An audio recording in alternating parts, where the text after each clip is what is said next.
नमस्कार दोस्तों, बहुत बहुत स्वागत है आपका अपने चैनल पर। दोस्तों, उत्तर प्रदेश पुलिस भर्ती 2024 का जो पेपर है बहुत जल्द आने वाला है। तो उसके लिए हमने प्रैक्टिस सेट जो है करा रहे हैं। तो प्रैक्टिस सेट 1 के कुछ क्वेश्चन जो है रीजनिंग के रह गए थे, तो इस वीडियो में कराएंगे। तो चलिए वीडियो को शुरू करते हैं। इसमें जो है 120वां प्रश्न और 119 तक हमने करा दिया था। अब 120वां प्रश्न कराएंगे। तो चलिए शुरू करते हैं। पहला इसमें प्रश्न है 120वां प्रश्न है। ए बी का भाई है। ए बी का भाई है और सी ए का पिता है। सी ए का पिता है, ऐसे बनाएंगे। सी ए का पिता है। डी सी की बहन है। डी सी की बहन है और ई डी की माता है। ई डी की माता है तो माता बन जाएगी ऊपर। और फिर बी का ई के साथ क्या संबंध है? बी का ई के साथ क्या संबंध है? तो देखो, ये आपका माता इसकी है, ये पुत्री है, ये पुत्र है और पुत्र का पुत्र ये पोता हो जाएगा। और पोता का देखिए, इसके जेंडर कोई क्लियर नहीं है, इसका कोई जेंडर क्लियर नहीं है, तो आप इसको 1 पॉइंट फीस में छूटा है। तो इसमें जो है ए की बहन बी है। क्या ए की बहन बी है? तब ये तुम्हारा हो जाएगा। और ये बन जाएगा पौत्री। क्या बन जाएगा? पौत्री। लेकिन पौत्री कोई ऑप्शन नहीं दिया है, तो फिर इसमें आप ऑप्शन ए व नातिन को चूज़ कर सकते हैं। तो इसका आंसर फिर नातिन हो जाएगा। नातिन, ये वाला। नेक्स्ट क्वेश्चन देखते हैं। तो देखिए, अगला 121 प्रश्न देखते हैं। यहाँ पर कह रहा कि ए क्यू का पुत्र है। ए क्यू का पुत्र है, प्लस बना देंगे। और फिर यहाँ पर क्यू और वाई बहनें हैं। क्यू और वाई बहनें हैं, बहनें बना दो।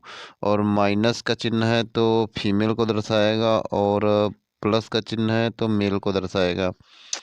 यहाँ ऊपर हम बनाते हैं। यहाँ फिर वाई की माँ जेड है। वाई की माँ जेड है और ये जेड हो जाएगी वाई की माँ।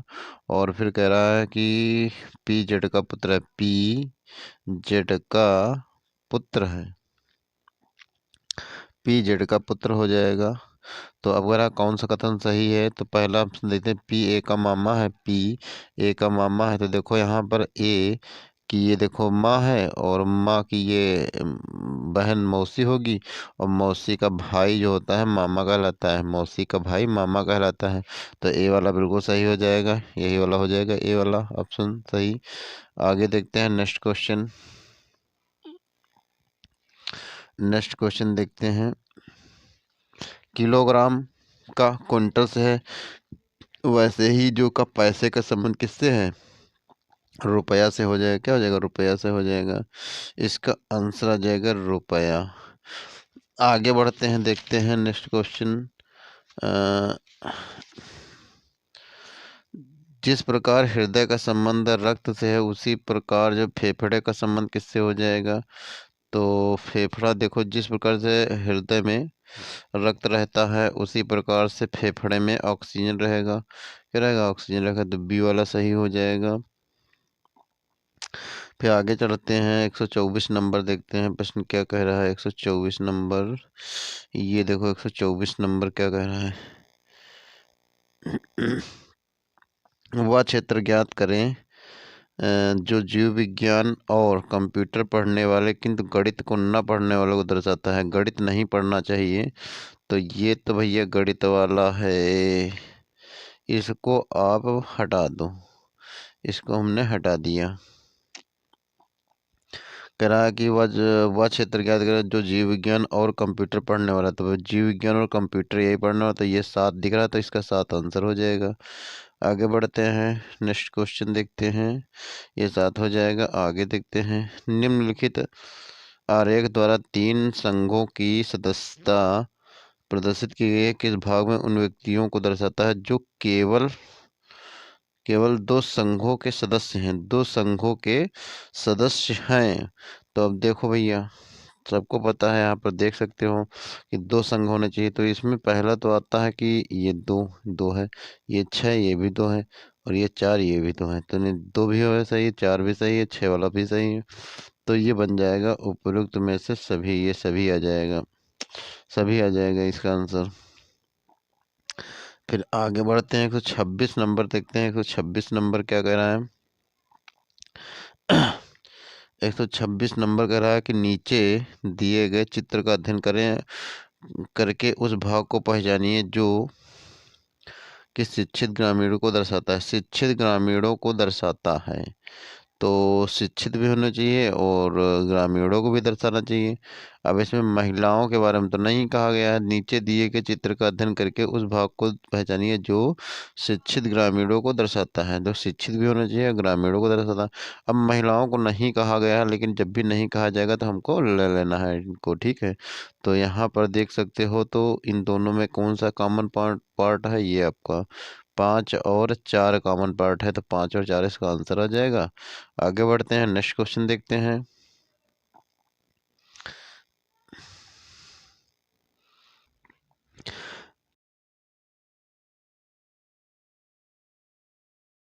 कीजिए और जो है निम्नलिखित प्रश्नों को उत्तर दीजिए। तो देखो, इसमें जो है प्रथम सत्र में प्राप्त अंक है और ये जो है द्वितीय सत्र में प्राप्त अंक है। तो आप जो है इसको देखिए, इसमें क्या क्वेश्चन कह रहा है कि दोनों सत्रों में भौतिक विज्ञान में कितने प्रतिशत अंक प्राप्त किए हैं। तो अब इसमें सबसे पहले आप करिए कि भौतिक विज्ञान कहाँ है। भौतिक विज्ञान ये देखिए, भौतिक विज्ञान है। तो देखिए प्राप्तांक कितने का है? 100 का प्राप्तांक है। प्राप्तांक 100 का है, ठीक है। तो इसको थोड़ा और मोटा कर लेते हैं। तो यहाँ पर प्राप्तांक कितने का है? 100 का है, ठीक है। तो अब देखो यहाँ पर तो 100 इसके हो जाएंगे। 100 जो है भौतिक विज्ञान पे प्रथम सत्र और द्वितीय सत्र, इसमें आपका 100 और 100 ये तो 200 का प्राप्तांक हो गया। 100 + 100 200 तो हो गया ये। और फिर यहाँ पर आगे भौतिक विज्ञान में, ठीक है, तो भौतिक विज्ञान में यहाँ पर देख सकते हो, तो ये बिल्कुल सीधा लाइन है 90 की। कितनी है? 90 की। और ये लाइन आपकी दिख रही है, ये लाइन कितनी है? 75, यानी बीचों बीच में है तो 75। तो 90 इधर हम जोड़ेंगे, 90 और प्लस 90 + 75 जोड़ेंगे, ठीक है। यहाँ पर हम जोड़ के दिखाई देते हैं, 90 + 75 जोड़ेंगे बटे प्राप्तांक कितने का है? 200 गुणा परसेंटेज के लिए 100, ठीक है। तो इसको आप हल कर लीजिए। तो 90 और 90 75 हो जाएगा 165 ही। 165 165 बटे आपका हो जाएगा 200 परसेंटेज के लिए 100%। परसेंट कटा, 2 से 2 जीरो कटे, 2 से काटने 2 8 16 और 2 दूना 4 2 पंची, तो 82.5 कितना जाएगा? 82.5 किस ऑप्शन में दिया है? तो बी ऑप्शन में दिया है। आगे बढ़ते हैं, नेक्स्ट क्वेश्चन देखते हैं। आगे ऊपर यहाँ पर तो ये वाला देखते हैं क्वेश्चन।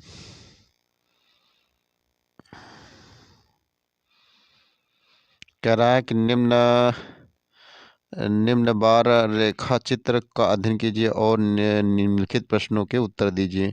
तो अब देखिए, इसमें कह रहा है कि दोनों प्रश्न क्या कह रहा है कि छात्रों द्वारा दोनों सत्रों में प्राप्तांक अंकों का अंतर अधिकतम किस विषय में, अधिकतम किस विषय में है, ठीक है। तो आप कह सकते हो, तो यहाँ पर देख सकते हो जीव विज्ञान, यहाँ पर देखने में लग रहा है, देखो यहाँ पर देखने में कितने का, इसमें जो डिफरेंस क्या हो जाएगा? ज़्यादा हो जाएगा।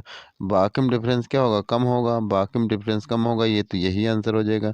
जीव विज्ञान इसका आंसर आ जाएगा, ठीक है। जीव विज्ञान आंसर आ जाएगा। फिर आगे देखते हैं, नेक्स्ट क्वेश्चन देखते हैं और थोड़ा हम इसको पतला कर लेते हैं, बस। फिर यहाँ पर देख सकते हैं ये क्वेश्चन 129 नंबर में क्या कह रहा है कि 129 नंबर में अगर ध्यान से देखो तो यहाँ पर ये जो आपका बिंदी है ये, ठीक है, ये देखो, तो ये सबसे पीछे है क्या? सबसे पीछे है, लेकिन और सब में क्या बीच में है तो आगे है, बीच में है या तो आगे है। तो यहाँ पर देखो भी आगे, लेकिन यहाँ सबसे पीछे बिल्कुल दी गई है, ठीक है। तो ऐसे आप लगा सकते हो, इसमें आकृति में भिन्न इसमें छाटना था, क्या था? भिन्न भिन्न आकृति। तो आप देख सकते हो ठीक है। तो ये जो आपकी बिंदी है ये बिल्कुल पीछे है। ठीक है, आगे देख सकते हो, आगे क्वेश्चन, नेक्स्ट क्वेश्चन देख सकते हो। कह रहा है कि बताओ जो है भिन्न आकृति, इसमें भी चूज करना है। तो देखिए ये भी लाइन से बना है, ये भी लाइनों द्वारा निर्मित है, ये भी लाइनों द्वारा निर्मित है। और ए वाला ऑप्शन में गोला है, कर्व है, तो इसमें यही हो जाएगा, ए वाला सही हो जाएगा। फिर नेक्स्ट क्वेश्चन देखते हैं। अगला क्वेश्चन 131 नंबर। ठीक है, इसका क्या मतलब है, थोड़ा और जूम कर देते हैं। यहाँ पर देख सकते हो, देखो यहाँ पर दो हैं आपके। ठीक है, मतलब एक बाहर है एक अंदर है। और फिर यहाँ पर देखो अगर, तो इसमें आपकी तीन है डॉटेड, इसमें तीन, और फिर एक अंदर है एक बाहर है। ठीक है, आगे देखते हैं। तो यहाँ पर एक कम दो हो जाएगा। इसमें चार भुजाएं हैं, चार में से आपका एक कम, तो तीन बिंदी हैं। तीन भुजाएं, तीन में से एक कम, दो बिंदी हैं। अब यहाँ पर देखो, दो दो चार, एक पाँच, पाँच जो है भुजाएं हैं, और उसमें से आपका जो है पांच भुजाएं हैं, तो एक का मतलब चार होती हैं, तो चार तो है ही नहीं, तो ये डी वाला सही हो जाएगा। नेक्स्ट क्वेश्चन देखते हैं। नेक्स्ट क्वेश्चन देखते हैं, कह रहा है कि उस शब्द को चुनिए जो समूह के दूसरे समूह से समान नहीं है। दूसरे शब्दों से समान नहीं है, तो इसमें दिया है टोली, लड़ाई, भीड़, वर्ग। टोली भी आपका समूह है लोगों का, टोली। और भीड़ भी आपका समूह है लोगों का, वर्ग भी समूह है। लेकिन जो है ये लड़ाई, लड़ाई किसी का मतलब समूह नहीं है। समझ लो एक है, दो लोग भी लड़ाई कर सकते हैं। आगे देखते हो, आगे देखते हैं क्वेश्चन। कह रहा है कि उस शब्द को चुनिए जो समूह में दूसरों शब्दों के समूह समान नहीं है। टमाटर है, गाजर है, आलू, प्याज। देखो टमाटर जो है क्या होता है, ये भूमि के ऊपर लगता है, गाजर नीचे, आलू भी नीचे, और प्याज भी नीचे, तो टमाटर अलग हो जाएगा। नेक्स्ट क्वेश्चन देखते हैं। और नेक्स्ट क्वेश्चन देखते हैं। यहाँ पर कह रहा है कि बिंदुसार दिया है, अशोक दिया है, चंद्रगुप्त मौर्य दिया है, खारवेल दिया है। इसमें अलग तुमको छांटना है। तो देखो बिंदुसार जो है मौर्य वंश से संबंधित है, अशोक भी मौर्य वंश से संबंधित है, और चंद्रगुप्त मौर्य तो मौर्य के वंश से संबंधित है। लेकिन जो खारवेल राजा थे, खारवेल खारवेल जो राजा थे, तो ये आपको चेदी वंश से संबंधित है। चेदी, चेदी वंश से संबंधित थे खारवेल राजा। नेक्स्ट क्वेश्चन देखते हैं। अब देखिए इसमें नेक्स्ट क्वेश्चन क्या कह रहा है। ये देखिए आपका इधर चल रहा है, ठीक है, ये भी आपका इधर चल रहा है, और ये तो भैया उल्टी, ये क्लॉकवाइज में चल रहा है, और ये भी एंटी क्लॉकवाइज में है। सारे के सारे एंटी क्लॉकवाइज में, लेकिन ये आपका क्लॉकवाइज में चल रहा है, तो इसलिए सी वाला अलग हो जाएगा। नेक्स्ट क्वेश्चन देखते हैं। कहाँ गया नेक्स्ट, 136 नंबर। 136 नंबर क्या कह रहा है, तो 136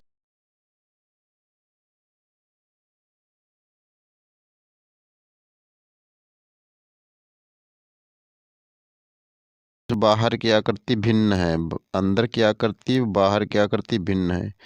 अंदर की आकृति बाहर की आकृति भिन्न है, लेकिन ये डी ऑप्शन में सेम दिया है। क्या दिया है, सेम दिया है, तो इसलिए ये अलग हो जाएगा। नेक्स्ट क्वेश्चन देखते हैं। इसमें कह रहा है कि वर्गों की संख्या कितनी है, इस आकृति में वर्गों की संख्या कितनी है। तो देखो इसमें जो है वर्ग भी पूछ सकता है तुमसे, और यही सेम चित्र और ये त्रिभुज भी पूछ सकता है कि त्रिभुज कितने हैं इसमें। ठीक, तो त्रिभुज भी बता देते हैं अभी। ट्रिक होती है त्रिभुज निकालने की। देखो इसमें एक, दो, तीन, चार, पाँच, छ, सात, आठ, जो आठ बड़ा नंबर है, ये बड़ा नंबर उसका डबल कर दीजिए, तो कितना हो जाएगा, 16। तो इसमें त्रिभुजों की संख्या कितनी हो जाएगी, 16 हो जाएगी। लेकिन इसमें पूछा क्या गया है, वर्गों की संख्या पूछी गई है, वर्ग कितने हैं इसमें। तो देखो इसमें जो है यहाँ पर आप कह सकते हो कि हमेशा एक चीज़ याद रखना कि ये जैसे मान लो ये आपका चित्र है, इधर बताना है, 1 मिनट। हाँ, चलो मान लो इसी के चित्र बना देते हैं। ऐसे कोई आपका आकृति है और उसमें से 2 लाइन अगर बीचों बीच से हों, ठीक है, तो इसमें जो है वर्ग वर्ग कितने बनते हैं? 5 बनते हैं। ये चीज़ ध्यान रखना हमेशा, ठीक है। तो इसमें 5 बनते हैं। तो वही तो आपको दिया है, देखो ये आपकी आकृति ये है और ये जो है ये बन गया, ठीक है। तो 5 बनते हैं, 1 2 3 4 और एक बड़ा वाला 5, 5 बनते हैं। तो इसका आंसर ही 5 आ जाएगा। नेक्स्ट क्वेश्चन देखते हैं। नेक्स्ट क्वेश्चन तो देखिए, इसमें दर्पण प्रतिबिंब दिया है, कह रहा है कि दर्पण को mn रेखा पर रखा गया है। तो दी गई उत्तर आकृतियों में से कौन सी आकृति प्रश्न आकृति की सही प्रतिबिंब को दर्शाएगी? ठीक, सही प्रतिबिंब को दर्शाएगी। अब मान लो ये आपका कोई दर्पण लगा है और ये, अब एक चीज़ याद रखना कि दर्पण प्रतिबिंब में क्या होता है कि चीज़ें, अगर दर्पण यहाँ पर ऐसे लगा है तो दाएं से बाएं जाती हैं, मतलब जो चित्र होते हैं दाएं से बाएं जाते हैं। तो यहाँ पर देख सकते हो कि जो ये आपका डॉटेड लाइन दिखा रही है, तो इस साइड में उल्टा हो जाएगी, ऐसे हो जाएगी। और ये है तो इस तरफ हो जाएगा, क्या हो जाएगा? इस तरफ हो जाएगा। तो इस आकृति में कौन सा है? तो दाएं से बाएं जाएंगी, पहले बात ये नीचे तो जाएंगे नहीं, ये हटा दो, इसको भी हटा दो।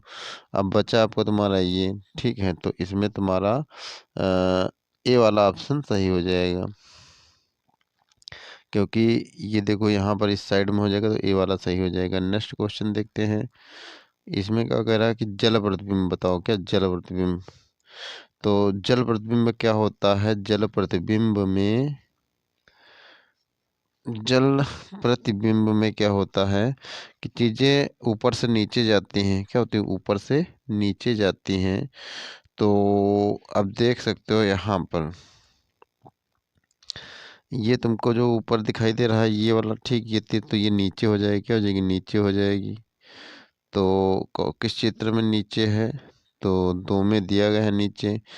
तो ये तो होगा नहीं, सेम दिया है, ये भी नहीं होगा और ये भी नहीं होगा, ठीक है। तो इसमें बन जाएगा ये, अब देख सकते हो। तो तुम्हारा ये बन जाएगा, सी वाला बन जाएगा, क्या हो जाएगा? सी वाला बन जाएगा, सी वाला। नेक्स्ट क्वेश्चन देख सकते हो। अब चलते हैं 140वां प्रश्न देखते हैं। 140वां प्रश्न क्या कह रहा है कि कागज कटिंग का है। तो अब देखिए इसमें कह रहा है कि ऐसे पहले चित्र है, तो इसके बाद ये मोड़ा गया है ऐसे, ठीक है। तो अब कैसे आकृति बनेगी? तो भाई सिंपल है, ये आकृति ऐसे मान लो है और ये जो है इसमें बन जाएगा, इसे डॉटेड ऐसे बन जाएगा, ये वाला तुम्हारा चित्र बन जाएगा, ठीक है। तो किस में आपका दिया गया है? तो इसमें तो भैया कुछ है ही नहीं, तो इसको हटाओ। और इसमें जो है बी वाला और डी वाला, तो इसी में ये भी नहीं होगा। बी और डी में हो सकता है, आप देख सकते हो ये, मतलब ये अंदर तक जाएगा। डी वाला तुम्हारा सही हो जाएगा, क्योंकि पूरा ये वाली लाइन जो है अंदर तक जाएगी, ठीक है। आगे बढ़ते हैं। नेक्स्ट क्वेश्चन 141वां प्रश्न देखते हैं। ये पासा का प्रश्न है, ठीक है। सबको पता है पासा का प्रश्न, ये मतलब कैसे आपको इसको हल किया जाता है, जो ठीक है। तो यहाँ पर देख सकते हो, यहाँ पर इसका पॉजिटिव हो जाएगा, इसका पॉजिटिव हो जाएगा और जो ये बच गए ना, बच गए वो इसके अपोजिट हो जाएंगे, ये इसके अपोजिट हो जाएगा। तो पूछा क्या गया है कि के का विपरीत अक्षर, के का विपरीत अक्षर क्या हो जाएगा? तो आर हो जाएगा, क्या हो जाएगा? आर हो जाएगा, ठीक है। ये इसके अपोजिट हो जाएगा, ये इसके अपोजिट, के का अपोजिट आर हो जाएगा। नेक्स्ट क्वेश्चन देखते हैं। 142वां नंबर देखते हैं।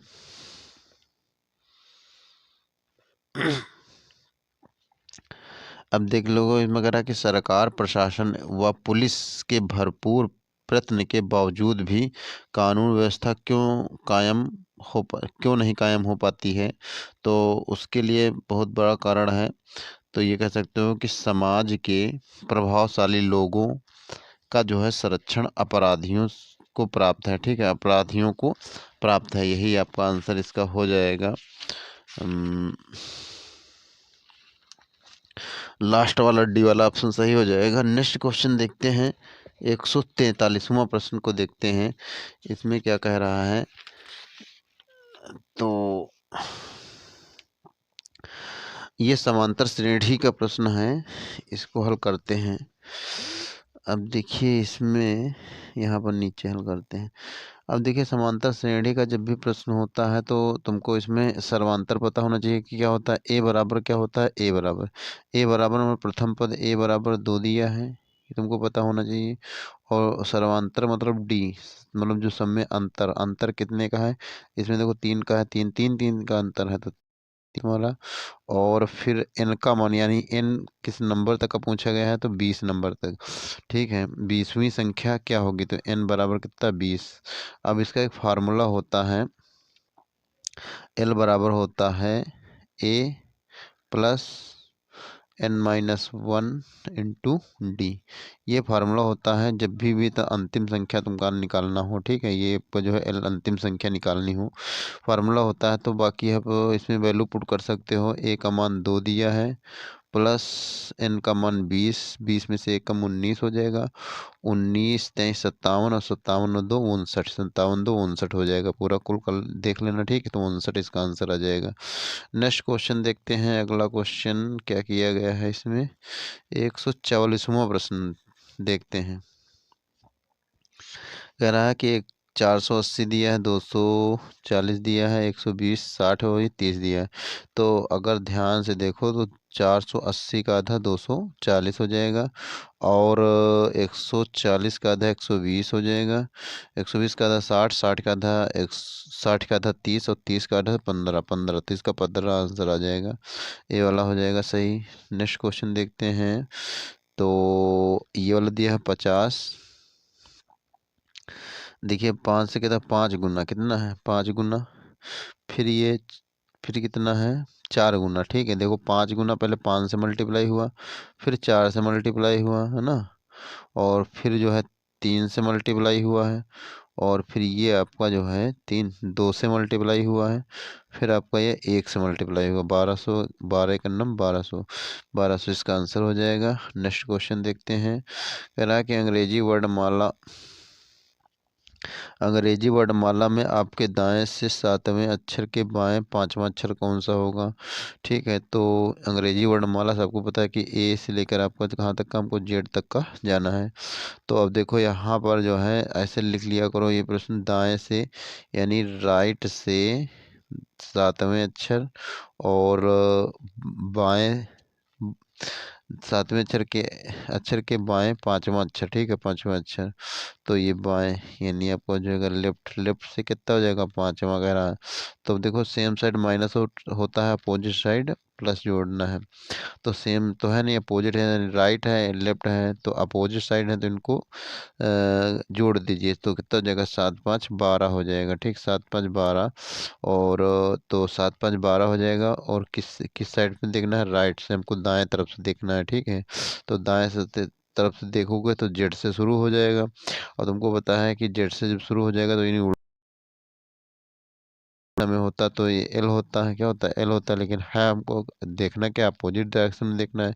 तो एल का अपोजिट क्या हो जाएगा, ओ, एल का अपोजिट ओ हो जाएगा, इधर हम लिखे दें एल का अपोजिट हो जाएगा ओ हो जाएगा, तो ओ इसका आंसर हो जाएगा, राइट आंसर। ठीक है, अगर आप लोगों को समझ में नहीं आया होगा तो हमने इसका एक वीडियो बना दिया है, तो आप इसको देख सकते हो चैनल पर जाके, बहुत अच्छे से समझाया है। तो चलिए नेक्स्ट क्वेश्चन देखते हैं। अगला क्वेश्चन क्या कह रहा है, देखिए इसमें 147वां प्रश्न क्या कह रहा है कि बी से ए अधिक अमीर है, बी से ए अधिक अमीर है, ऊपर बना दो। और फिर क्या कह रहा है, ए से अधिक अमीर सी है, ए से अधिक अमीर सी है, और फिर इसमें सी से डी अधिक अमीर है, तो डी से बना दो। ई सबसे अधिक अमीर है, ई ऊपर बन जाएगा। और फिर इसमें कह रहा है कि यदि उन्हें अमीरों की उपयुक्त क्रम में बिठाया जाए तो मध्य की स्थिति कौन सी होगी? तो मध्य वाला बताना है, तो मध्य वाला यही हो जाएगा सी। तो सी हो जाएगा, इसमें कुछ है ही नहीं क्वेश्चन में। आगे देखते हैं 148वां प्रश्न क्या कह रहा है। कह रहा है कि 40 छात्रों की एक पंक्ति में रमेश बाएं से 18वें स्थान पर है, जबकि दिनेश दाएं से 16वें स्थान पर। तो बताइए कि रमेश और दिनेश के बीच कितने व्यक्ति हैं। ठीक, तो ये आपका दिया गया है। तो अब देखो यहाँ पर आप कह सकते हो कि ये कितने हैं, 40, टोटल 40 व्यक्ति हैं। और रमेश जो है बाएं से 18वें स्थान पर है, और जबकि जो है दिनेश दाएं छोर से 16वें स्थान पर है। ठीक, 16वें स्थान पर है। तो आप इसमें इतना देखो कि इनके जोड़ने पर कितना हो रहा है। अगर जोड़ने पर 40 से ज़्यादा हो जाएगा तो इसका मतलब ओवरलैप कर गए, एक दूसरे को क्रॉस कर गए। ठीक, अगर जोड़ने से कम होता है तो फिर एक दूसरे को ओवरलैप नहीं करेंगे। ठीक, तो यहाँ पर हम जोड़ेंगे तो ये कितना हो जाएगा, 34 हो जाएगा। तो 34 हो जाएगा। 34 मान जो है ना, तो ये 40 से क्या है, 40 से कम ही है। ये 40 से कम है, तो इसका मतलब ओवरलैप नहीं कर रहे हैं। क्या हो जाएगा, ओवरलैप नहीं कर रहे हैं। तो आप इसमें क्या करिए कि ये 18 माइनस कर दीजिए, 16 माइनस कर दीजिए, बस जो बीच में बचेगा वही आपके बीच वाले हो जाएंगे। तो इस 40 में इधर पार्ट मान लो 18 वाला है, इधर पार्ट मान लो जो है 16 वाला है, तो ये माइनस कर दो इधर से। तो अब 40 में से आप क्या करिए, 40 में से 34 घटा दीजिए। 40 में से आप 34 घटा दीजिए तो कितना हो जाएगा, 6। तो 6 इसका आंसर हो जाएगा, राइट। आगे बढ़ते हैं, नेक्स्ट क्वेश्चन देखते हैं। नेक्स्ट क्वेश्चन क्या कह रहा है कि 1 जनवरी 2018 को सोमवार था, तो 1 जनवरी 2019 को कौन सा दिन होगा। देखो इसमें 1 ही जनवरी और 1 ही जनवरी को पूछा गया है। ठीक, पूरा एक साल का पूछा गया है। तो एक चीज़ याद रखना कि 1 जनवरी 2008 को, ठीक है, तो देखो ये भी आपका साधारण वर्ष है और ये भी साधारण वर्ष है ना, साधारण वर्ष है। मतलब कहने का मतलब जब भी एक साधारण वर्ष होगा, ठीक है, पूरा एक साल जब हम दूसरे साल में जाते हैं साधारण वर्ष में, तो सिर्फ एक दिन बढ़ जाता है, एक दिन बढ़ जाता है। और लीप वर्ष में 2 दिन बढ़ते हैं। ठीक है, तो यानी सोमवार है, तो जब 1 जनवरी को 2019 होगा, ठीक, पूरा एक साल होगा और साधारण वर्ष में, तो एक सिर्फ बढ़ेगा दिन, सिर्फ एक बढ़ेगा। तो यानी सोमवार से क्या हो जाएगा, मंगलवार हो जाएगा। तो इसका आंसर मंगलवार हो जाएगा। अगर यही लीप वर्ष होता, मान लो लीप वर्ष होता, तो इसमें 2 दिन बढ़ जाते हैं। ठीक है, तो ये चीज़ ध्यान रखना। आगे बढ़ते हैं, नेक्स्ट क्वेश्चन देखते हैं। 150वां प्रश्न है, ये अंतिम प्रश्न है। अनिल किसी स्थान पर जो शुक्रवार को पहुंचा, उसे पता चला कि वह नियत दिन से 3 दिन पहले आ गया है। उसे किस दिन पहुंचना था। तो आप इसमें कह सकते हो कि भैया शुक्रवार को पहुंचा, उसे पता चला कि वह नियत दिन से 3 दिन पहले ही आ चुका है। तो आप इसमें क्या कर दीजिए, आप जो है पहले पहुंच रहा है ना, तो पहले पहुंच रहा है तो शुक्रवार में से शुक्रवार प्लस 3 दिन जोड़ दो, पहले ही पहुंच गया ना। नियत यानी समय, जो समय से पहले पहुंच गया, तो इसमें 3 दिन जोड़ दो, शुक्रवार, शनिवार, इतवार, सोमवार। तो सोमवार इसका आंसर आ जाएगा, क्या आ जाएगा, सोमवार। तो हो गया आपका सोमवार। ठीक है, तो बस इतने ही क्वेश्चन थे दोस्तों, और मिलते हैं नेक्स्ट प्रैक्टिस सेट में। और यूपी पुलिस की प्रैक्टिस सेट हैं, इनको हल करना बहुत ज़रूरी है। तो चलिए वीडियो को यहीं पर समाप्त करते हैं, मिलते हैं नेक्स्ट वीडियो में। Okay, thanks for watching. और जिन्होंने लोगों ने सब्सक्राइब नहीं किया है तो कर लीजिए दोस्तों। Okay, thanks.